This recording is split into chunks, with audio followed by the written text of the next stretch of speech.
여러분 안녕하십니까? 공원 지정만 해놓고 20년이 넘게 공원으로 조성되지 않는 부지가 광주에는 모두 25곳에 달합니다. 도시공원 일몰제로 인해 광주시는 2020년 6월까지 공원 부지 매입을 끝내야 합니다.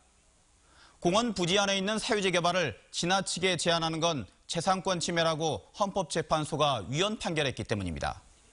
문제는 이 사유지 매입에 모두 1조 7천억 원이 넘게 든다는 겁니다. 돈이 없는 광주시는 그래서 민간공원 특례 사업을 대안으로 추진하고 있습니다. 민간 사업자가 공원 부지를 매입한 뒤 상당량의 부지를 공원으로 만들어 기부 체납하고 그 대가로 나머지 부지에 아파트 등을 짓게 해주는 겁니다. 광주시는 공원 조성이 안 된 25곳 가운데 10곳은 민간공원 방식으로 조성하고 나머지 15곳은 예산을 투입해 공원화한다는 계획입니다. 면적으로 놓고 보면 민간공원 방식이 전체 공원 부지의 90% 가까이나 됩니다. 이 가운데 1단계 사업으론 우선 4개 공원에 대해 우선 협상 대상자가 선정됐습니다. 매입 부지의 70% 이상을 공원으로 조성하고 30% 미만의 개발권을 주는 내용입니다. 광주시는 타당성 검증을 통해 1단계 최종 사업자를 이르면 6월 말에 발표하고 본격적인 사업을 추진할 계획입니다. 그런데 이 과정에서 환경 훼손 우려가 제기됐고 2단계 사업에 대한 광주시의 고민 역시 깊어졌습니다. 광주의 대표 공원들이 2단계에 대거 포함되어 있기 때문인데요. 이에 대해 광주시가 나름의 방안을 내놨는데 자세한 내용을 윤구수 기자가 전합니다. 광주시의 도시계획상 공원으론 최대 규모인 중앙공원.